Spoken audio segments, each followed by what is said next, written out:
Okay, while people are filtering in, we will go ahead and kind of get started with some of our announcements and welcomes here. So, welcome everybody to the Research Health Equity webinar. I am Laura Parent. I'm with the CTSC of Northern Ohio. I'm the Director for Strategic Partnerships and Research Development, and I work with our partners, the Cleveland Clinic, University Hospitals, Metro Health, the VA, University of Toledo, and NeoMed to share and talk about our programs and events and all of our services and features that we offer at the CTSC. So we are excited in partnership with the Case Comprehensive Cancer Center to welcome Dr. Kelly Aschbrenner on this lovely Wednesday ahead of the impending snowstorm. So hopefully you got your milk and bread because that's everything we need. So let's get started with a couple of quick introductions and overviews. So if you are unfamiliar with the CTSC of Northern Ohio, we are a consortium or a collaboration of partners, as I previously mentioned. We have kind of 5 different key modules that we collaborate amongst through research, providing education, training through workforce development, services and resources, programming, funding, our community engagement with our community partners as well. So we are very excited to work with them in developing our community advisory board, and then as well as providing funding opportunities. So currently we are still accepting applications for our themed pilot.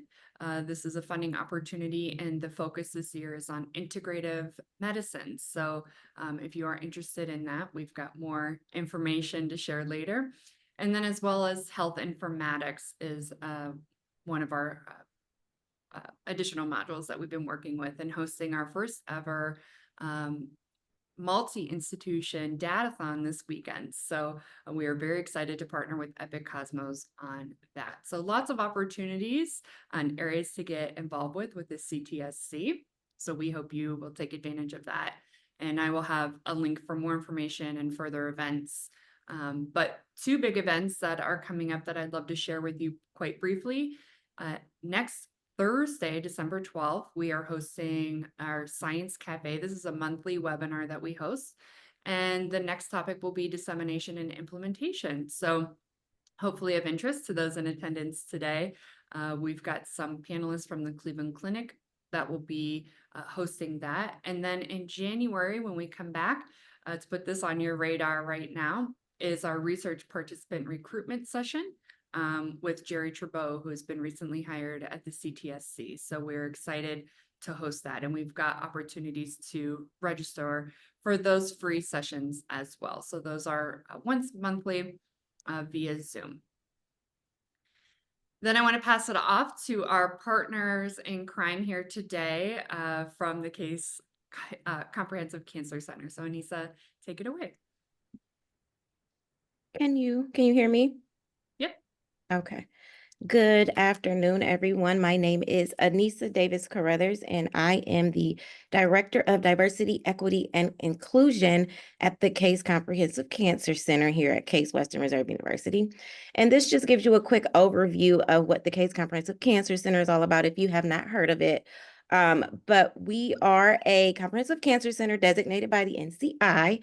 Our consortium institutions are Case, of course, University Hospitals, and the Cleveland Clinic. And we advocate for cancer research support across all the institutions, providing funding for promising pilot grants, shared resource development, training programs, and recruitment, and catalyzing multidisciplinary and transdisciplinary cancer research across institutions, emphasizing innovative discovery that will have an impact on cancer patients. So for more information, if you want to learn more about the Cancer Center, please go to case.edu/cancer. You will learn a plethora of information and services that we offer. Next. And then just some quick, just to give you guys some quick events that are coming up this Friday from noon to 1 at the Wolstein Research Building in the auditorium on the first floor. We will have our cancer seminar series which will be led by Dr. Cynthia Wusu, breast oncologist, associate professor, and associate director of diversity and inclusion. She will be discussing exercise in older breast cancer survivors and the racial differences in exercise effect on outcomes. So that would be a very good one. Don't want to miss that one. And if you also want to learn about more cancer series events that are coming up, please go to case.edu/cancer events/seminar series. Moving on. And we also have a diversity, equity, and inclusion cancer health equity in diverse populations. We call it DICE, pilot funding opportunity. This Friday, we are hoping to gain more applicants. You will gain a you can possibly gain a $40,000 funding opportunity, which helps supports researchers across the educational continuum, ranging from trainees, students, to faculty. We want studies that aim towards catalyzing and accelerating research that advances diversity, equity, and inclusive excellence at the Case Comprehensive Cancer Center and cancer health equity amongst diverse populations. And we also encourage collaboration with our cancer center members, along with researchers affiliated with the Case Consortium, Case CCC, or Case Comprehensive Cancer Center consortium institutions. It's highly encouraged. So please check that out. And we also, in March coming up, is our Cancer Disparities Symposium, March 6th through 7th. This 2-day event will focus on intersection of cancer disparities in clinical trials, including topics such as understanding the community's relationship with healthcare, when and how to approach patients in clinical trials, conversations in the community about clinical trials, and many more. So you don't want to miss that. You can also learn more about that information on our Case Comprehensive Cancer Center website as well. So that's a good one to go to as well. Moving on. And if you want to learn about more events, more funding opportunities, anything going on with the Cancer Center, I do highly encourage you all to sign up for our newsletter just by scanning and using this QR code. We send out weekly newsletters about information and events and funding opportunities every week. So please join us. And thank you, everyone. And I will love to turn it over to Laura. All right, well, let's not delay this any further. We are pleased to welcome Dr. Kelly Aschbrenner. She's an associate professor of psychiatry at the Geisel School of Medicine at Dartmouth College. She serves as the co-director of the Dartmouth Center for Implementation Science, and her research leverages intervention and implementation science to improve the quality, equity, and sustainment of care and health outcomes. She works across areas including mental health, cancer, cardiovascular disease, and substance use with a focus on low resource healthcare settings. So we are very pleased and grateful that she decided to join us today. So Kelly, I'm going to toss it over to you. Thank you so much. Thanks. Thank you, Laura, for that introduction. I'm going to share my screen. And slideshow. Okay, so if you can't see my screen, let me know. I'm assuming you can. And so thank you, everyone, for joining this morning. I'm going to talk today. I was asked to talk about tools for conceptualizing and planning health equity focused implementation research. And so I'm going to talk first a bit about what is health equity focused implementation research. What does that mean? What are ways of looking at it and thinking about it? And then I'm going to get pretty concrete with going over some tools, including a toolkit that our team has developed for getting started with health equity focused implementation research. I'm just going to go through a variety of resources that have been developed, highlights of resources that have been developed in the field of implementation science to kind of help us advance this work. I'm not going to talk about methods like community-based participatory research.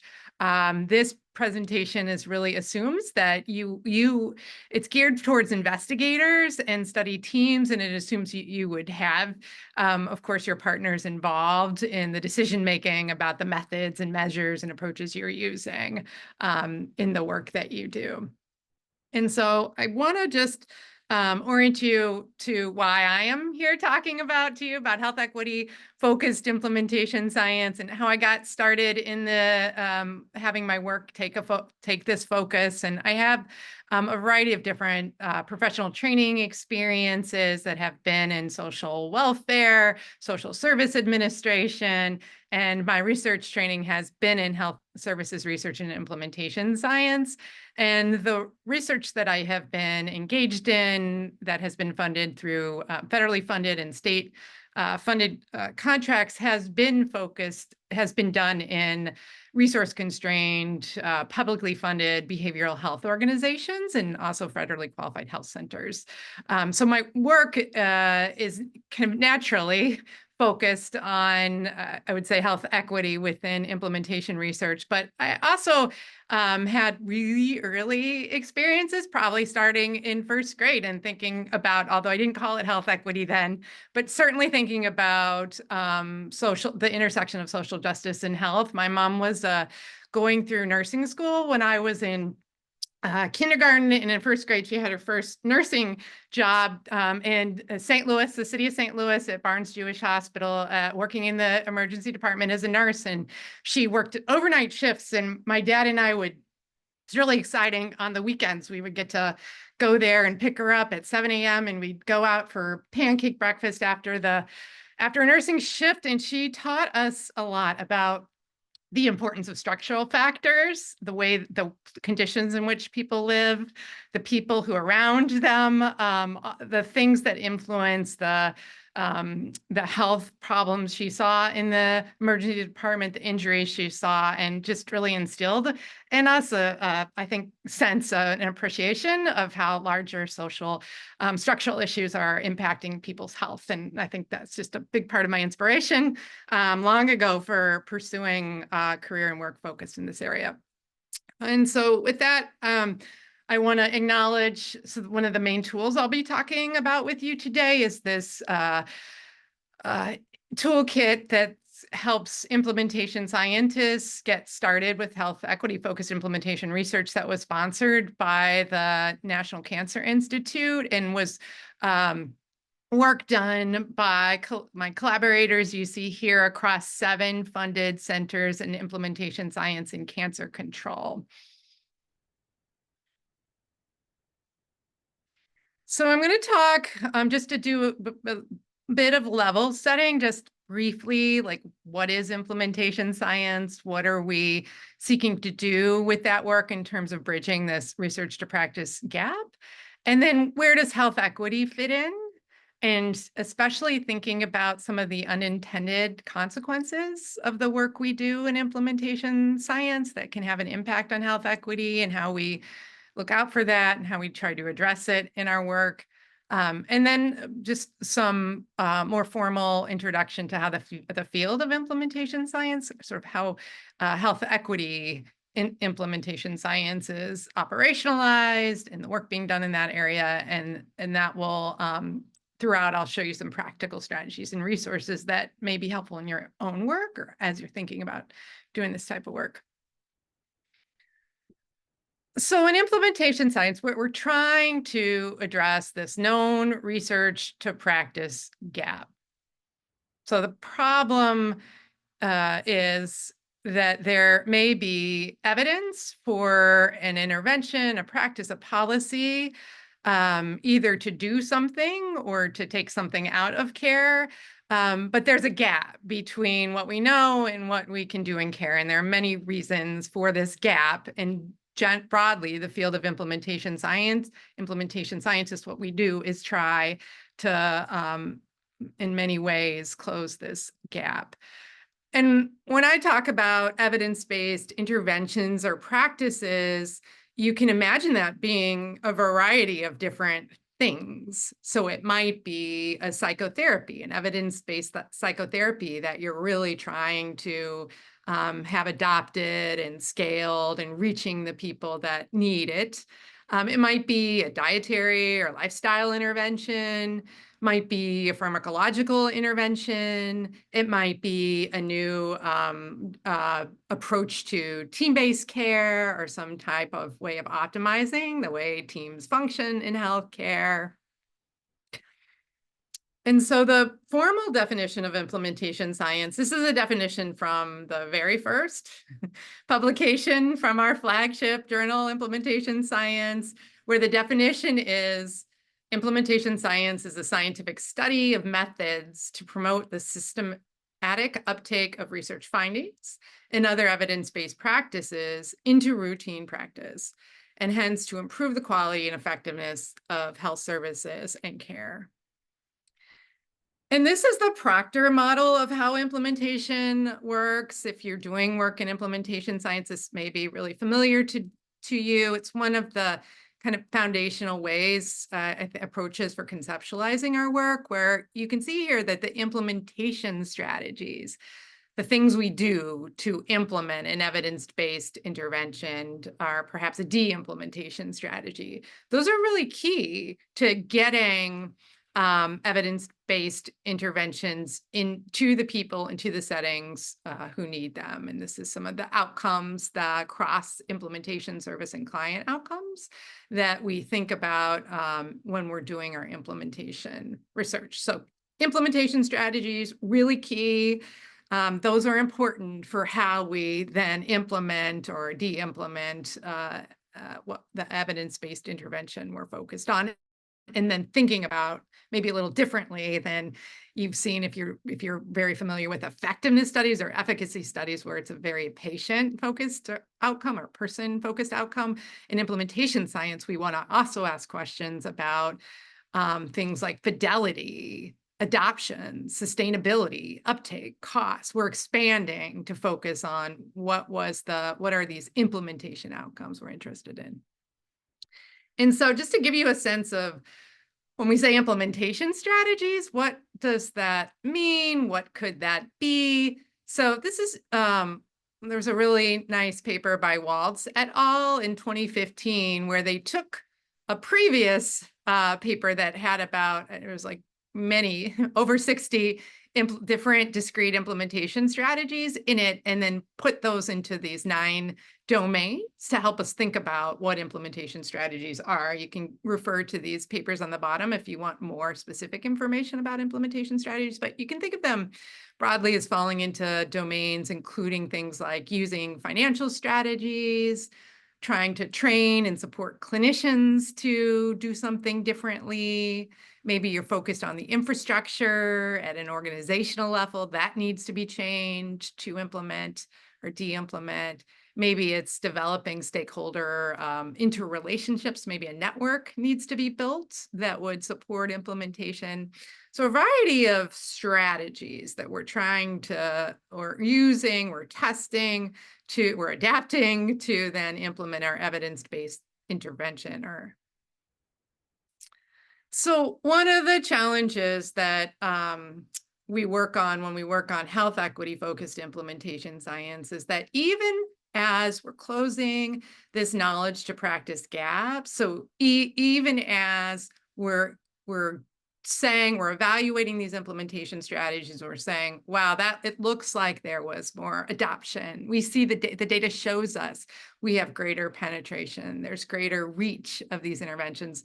One of the unintended consequences is that there can still be implementation gaps in settings and populations that experience social and structural barriers to health. So you can imagine maybe in a health system that you're familiar with, that even if a large scale initiative, research initiative, or programmatic initiative to implement something, it's evidence-based, it's really important, it's an innovation we need to get into our healthcare system. You can imagine that even when you're doing that, what could happen is you miss people or places that also could benefit. And the reason you're missing them is because of social and structural barriers.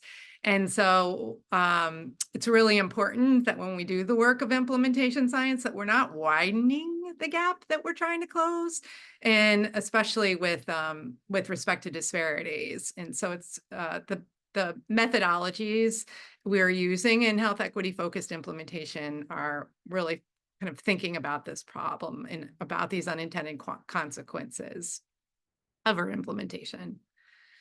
And so about around 5 years ago, there were leaders in the field of implementation science, scholars and researchers who really started to draw attention to this work of health equity focused implementation science and the need to be thoughtful about our implementation efforts and what could be happening in terms of leaving people out. And I don't think it's just the unintended consequences of an implementation effort. It could be that from the start, there needs to be more focus on identifying groups and settings where implementation research isn't being done. And so we're not learning in those important settings about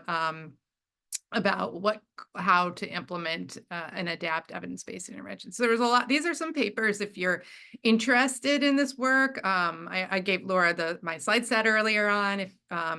If you end up looking at it, I recommend there's some foundational papers, and people have been really thoughtful in the field about the call for implementation, health equity focused implementation. And so one of the ways that I've been involved, I mentioned earlier, this health equity toolkit was through this implementation science and cancer control program that was funded through the National Cancer Institute. We have had an ongoing health equity focused work group. So a work group of people within implementation science who are really interested in health equity focused implementation science. And we came together and thought about, it was about the time when some of those earlier papers I mentioned were being published, and they're very motivating and have important foundational concepts and get you really thinking about the need for this work. But it's sort of like, we thought, well, and we represented 7 centers across the US. And so we were like, it would be very helpful if we got together and did some work around bringing together the way we're all how are we all thinking about this, especially when it comes to things like key language and concepts in health equity focused implementation science, like things that even is kind of basic as what's your definition of health equity? What are you using as your definition? What's your definition of health inequity? What about health disparities? Are we talking about the same things when we're talking about this work? Because it's complex, and we didn't want to be prescriptive, like you don't have to use our definitions, but we wanted to come together and say, okay, here's some key language and concepts, for example, the way we're all thinking about it, some key site references, papers to read. Also thinking about some of the core, when we're doing our own work, as we're mentoring others, as we're teaching on this topic, what are some of the core pieces, the core content that we talk about when we do this work, and we want to help people understand as they get started. And so that includes a section on community and partner engagement and things like reflexivity in research practice, where you're really stepping back and thinking about the role of the researcher and working with communities. And also some of the topics I'll talk about today, including implementation science theories, models, and frameworks. So if you're familiar with implementation science, there are a lot of theories, models, and frameworks. People really, it's a grounding, it's a way to center our work by applying these theories, models, and frameworks. But one of the challenges is there are a lot of them, and people get very confused by how many there are and which to use. And then when you add in the element of, well, now, how do we integrate health equity into our existing theories, models, and frameworks? How do we do that?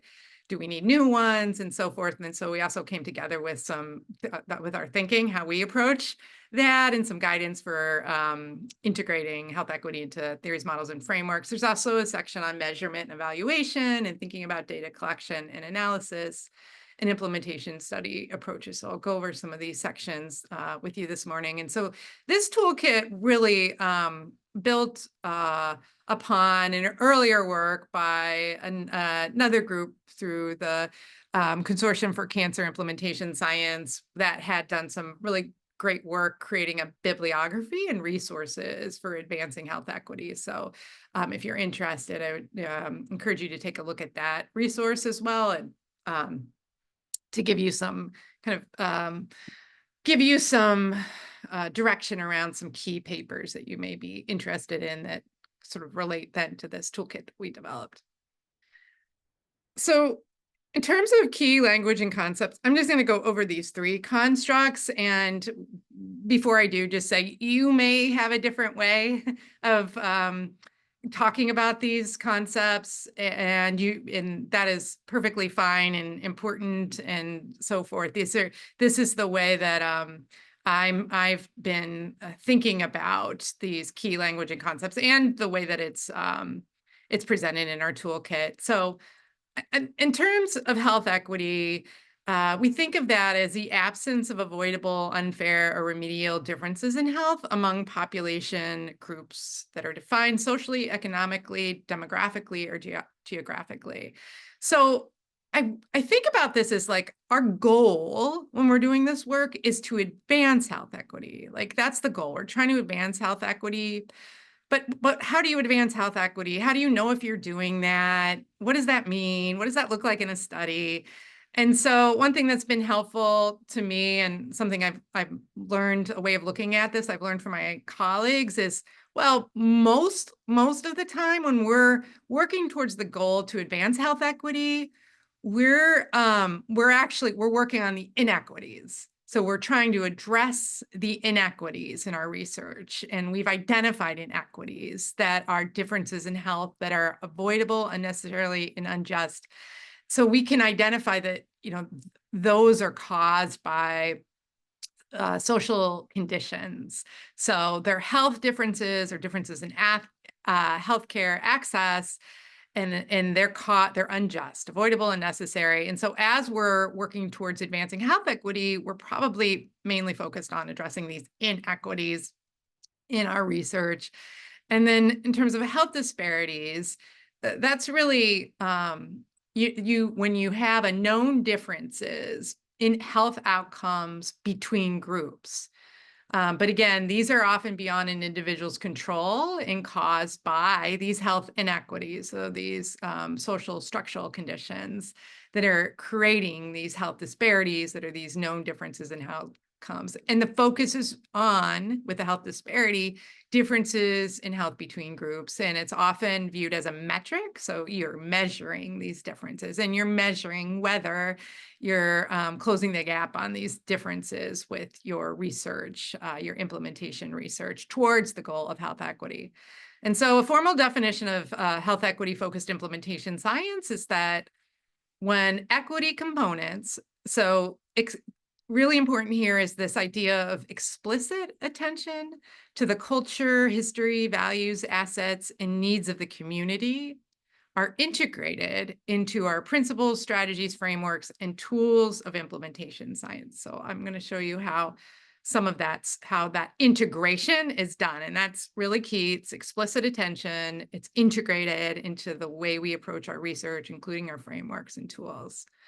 I also want to make it clear. So one of the things that was really helpful about being part of that health equity task was actually a task force that was part of the NCI work, was that we also talked about how important it is to make sure, and we included this in the toolkit, is that we're thinking that, that we're appreciating that many groups in especially the US context are impacted by health and healthcare inequities. And I think sometimes people don't know, like, is my work, like, is it okay that this is a health equity? Can I call this a health equity implementation science project? Is this group included? You know, I think we want just to make sure that that's a big, there are many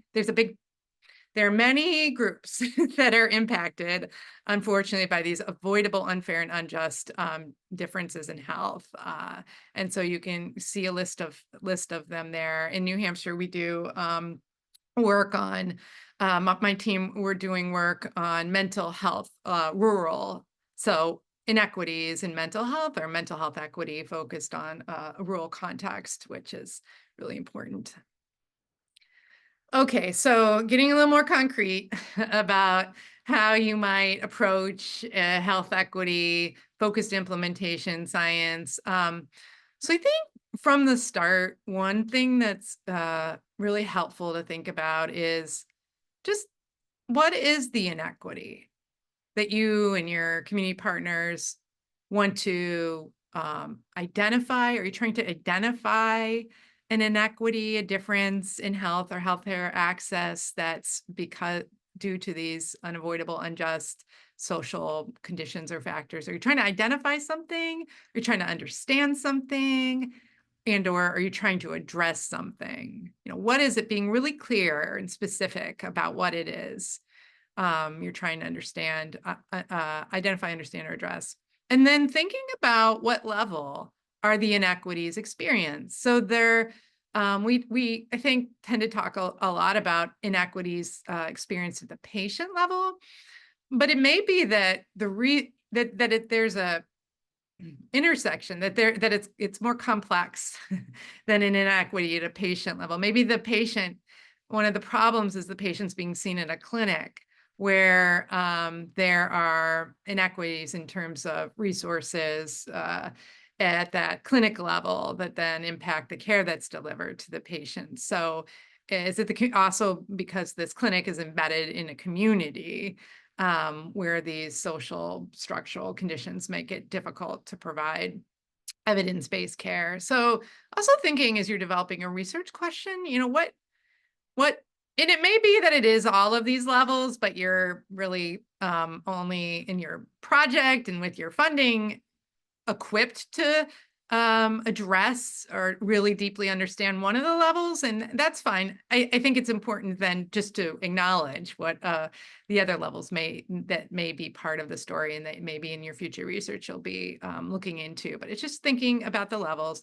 And then is health equity the primary or secondary focus of your research? So I think one of the things that also I learned working with early career investigators or senior investigators who are getting interested in this health equity focused implementation science, it's like, you know, they may have, it doesn't need to be the primary, it doesn't necessarily need to be like, I am doing a health equity focused implementation science project. It may be that you have an opportunity because someone else is funded to do an implementation science, let's say a trial of some implementation strategies, and you have an opportunity to kind of tack on to that or add on to that project a way of kind of maybe something like monitoring what types of patients or clinics are being included or adopting something, and sort of looking for these inequities. And that helps us understand, advance the field, our learning, and advance the field as well. So just, you know, thinking about different opportunities to do this work. And then some key considerations: are there theoretical reasons to investigate inequities?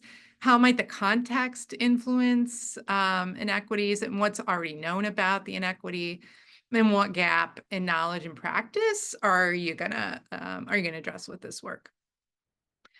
And so when you thought about your research question, of course, you want to start thinking about your methodologies and the measures you're going to use to do this work. And so I've highlighted here two really valuable, practical papers that can help us think about methodology and measures. So one is this paper by Ross Bronson and colleagues, who gives, and I'll go over these in my next slide, but their team lays out some action steps for making health equity a central aim of implementation science. So action steps, things we can do.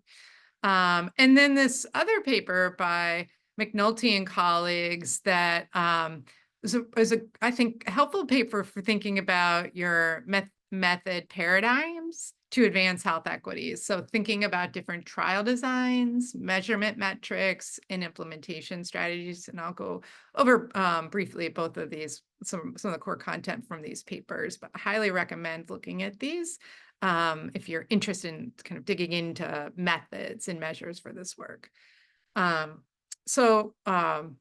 Russ Bronson and colleagues and their action, these are the action steps laid out in their paper. They talk about thinking about using equity equivalent metrics. So that could be measuring factors that lie along the pathway to equity and inequities. So thinking about measuring indicators, for example, indicators of a modifiable determinant of health. So something like transportation. So going back to our example of partnering with someone who's doing an implementation trial, maybe you add on, you say, hey, can I add on an indicator? Can I study, the extent to which the patients who are coming to these clinics to receive this new innovation, how are they getting there? Are they taking the bus? Do they own a car? Are they relying on a caregiver? It's thinking about, how do I measure a social determinant of health that we may be able in the future thinking about addressing with the way we're doing this implementation if we find there are inequities, and things like related to social position, like educational attainment, and how does that impact our implementation? So thinking about using equity equivalent metrics. And then I really like this action step, thinking about more practice-based evidence, because the idea here is that there are probably, many opportunities for us to be studying what's already happening, not led by, not a researcher and their team and the community partners idea, but maybe something that's already being implemented in the world, where we want to study implementation of ongoing health equity projects at state and local agencies, for example. So a brief example I'll give you about some of the ways we're doing this in New Hampshire is that our state Department of Health and Human Services is focused, they have an initiative focused on using our mental health block grant to fund the implementation of coordinated specialty care, which is an evidence-based intervention to address first episode psychosis. And that is that's not a research project. That is going on. That is something that's being funded now, has been funded through the mental health block grant that states received. It's being implemented. It's happening. And so our team is involved in working, we're supporting some of the training and implementation of coordinated specialty care, and we are observing certainly inequities with respect to how that model is being implemented in the rural parts of New Hampshire, where it's harder to have a full team-based model of care, et cetera. And so, just thinking about what's happening in our state and local agencies, already happening, that we could be learning from, and we could be watching and monitoring for inequities, and thinking about how to partner with our state and local agencies to address those inequities. And not just, I think the other part of that is these implementation strategies are, I think that, that's happening every day in real world care implementation strategies, not because they fit into some box of 9 domains. People are using strategies in the world and out there in the world every day. And I think also learning from what people are doing, the strategies that people are doing in everyday practice, is an important part of this.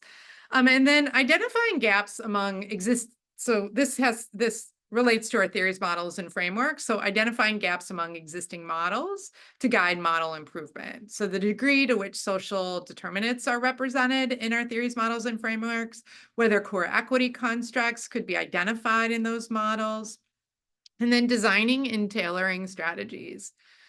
So develop and using our implementation strategies that explicitly consider contextual conditions. So things at your inner context in the inner level, for example, clinic or health system, or an outer level, like a policy or what's going on in the larger community, and designing and tailoring our implementation strategies so they're responsive to our health equity needs.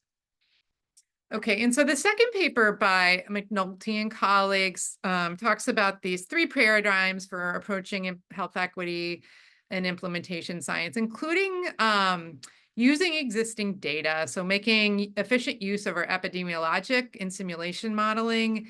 So asking questions with this existing data, including what drives disparities and how can they be addressed. The second approach maybe involves including populations with health inequities in new implementation research, but not exclusively. So the idea is designing studies that target disadvantaged populations. So you might have your hospitals or your clinics, but not exclusively. So this is more like the way we're often doing our implementation research, but it's being more thoughtful about including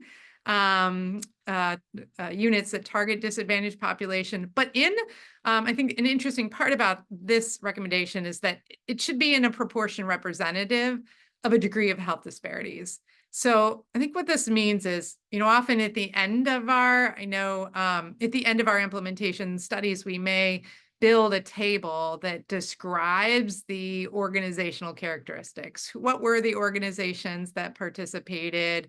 Who did they serve, et cetera. But maybe the idea here is that from the beginning, you're saying there's a health disparity known proportion within this group. And so let's be really intentional about including these units that are in proportion to the degree of the health disparity. And then the third is where you are focusing exclusively on populations experience inequities. And that the idea here is you're delivering an evidence-based intervention to a population that experiences high levels of health disparities. But this work will likely require adaptation and tailoring of the evidence-based intervention so that it is effective in terms of the patient level effectiveness, and then also the implementation. So maybe adapting implementation strategies too, so you can bring this evidence-based intervention to this population experiencing inequities. And so the other area, this brings us to the topic around thinking about integrating equity in your implementation theories, models, and frameworks. And so this is just a table highlighting how we broadly think of the purpose of our different theories, models, and frameworks. I think, we can think about them as falling into these 3 broad categories. So you may be interested in what's called a determinant framework. And you're usually interested in a determinant framework when you're trying to understand or explain what influences implementation outcomes. So you might be asking questions about barriers and facilitators to implementing an evidence-based intervention, and you might be using the consolidated framework for implementation research. So you would be thinking in this case about, well, how does the CFR 2.0, the more recent CFR, does have some health equity focused constructs integrated. So you may be thinking, but you're thinking explicitly, you're looking at them, you're thinking about how you might apply them in your work. A process model, an example, might be describing and or guiding the process of translating research into practice. So you're asking, what are the reasons for, in this example, adaptations to an evidence-based intervention? So you might be using the framework for reporting adaptations, modifications, which is an existing framework. You may be asking then, well, how do I integrate health equity into that framework? An evaluation framework would be a framework where you're looking at helps you frame the evaluation of implementation process and outcomes. You might be asking, what's the extent to which an evidence-based intervention reaches the targeted group? And you may be using something like REAIM, the reach, effectiveness, adoption, implementation, and maintenance. And so here, again, thinking about, well, then how do you integrate health equity contracts into REAIM, which is your evaluation framework? And so I'm just going to go over briefly two of these frameworks. This is the frame. So this is, you could consider, some people consider this a process framework. There's a lot of detail on here. You wouldn't apply everything here to any one study. It's just helping us think about the process and the reasons for an adaptation to an evidence-based practice. And this is the frame, how it looks if you would to read this article. It's an existing implementation theory model framework. And an example of how you might integrate health equity constructs is from our team, where we had done a study using the frame without modifying it, without integrating health equity, where we were looking at adaptations to a health promotion intervention that had been implemented nationally for people with serious mental illness. And when we were interviewing the health mentors who were implementing this evidence-based intervention, they were telling us why they had made an adaptation, the reasons. That's part of the frame.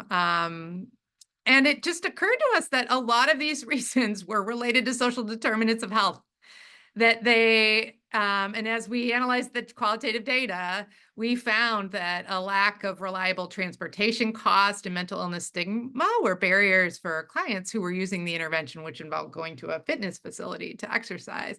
And so we wrote this paper where we emphasize the potential to focus on, in terms of some of these reasons, integrating social determinants of health into the existing framework to really highlight what could be happening with respect to the social conditions that influence implementation. A really nice example of REAIM, the evaluation framework, is a paper that was done by this group, Rachel Shelton, David Chambers, and Russ Glasgow, where you see here the domains of REAIM, how we evaluate an implementation effort. And they have a really helpful table in this paper around health equity considerations for each of these domains. So for example, reach as it exists is you're looking at the number, proportion, representative of individuals who participate. A health equity consideration, right? You would be thinking about who was the intended audience and who actually participated, who was or who would not reached, and why. And so you can take a look at this paper, look at the REAIM domains, the indicators that are there in the existing model, and then go through and think about these health equity considerations. This paper offers, I think, really great guidance in just stimulating our thinking about adding on this health equity piece to REAIM. And an example of how this was done was a paper led by Russ Glasgow, where their team identified, this is just the domain of reach. You can go through the paper and look at the other domains, but they identified, as they were doing this work, some key disparity issues with an intervention they were implementing, including reaching underserved groups through a targeted outreach and understanding the characteristics of those who participated versus those who declined. And they use REAIM as a planning tool. So as they were starting this work, to really help them plan, like, okay, for the domain of reach, how's our study going to address this concerns about reaching underserved groups? And so you can see here they did some tailoring to try to address this issue, including having the intervention largely delivered by phone and internet with no added in-person visits. And then when it came to evaluating reach, I think this is also a nice example of, if you're interested in a secondary project on health equity, something you could do is they just collected basic demographic information on people who declined participation. And so they could look at, who wasn't being reached, who didn't even consent to participate in terms of demographics. Okay, so Another tool, I just wanted to make sure I highlighted with respect to theories, models, and frameworks, because it is complicated. It can be, and we want to help we want to help give direction so theories, models, and frameworks can be more useful and we can apply them in our work. This is, if you're not familiar, this is an excellent resource, the Dissemination and Implementation Models in Health web tool. And this group developed this web tool to help us navigate these dissemination implementation models. So that was their original goal, is to provide a tool to help us think about planning, selecting, adapting, combining the theories, models, and frameworks in implementation science.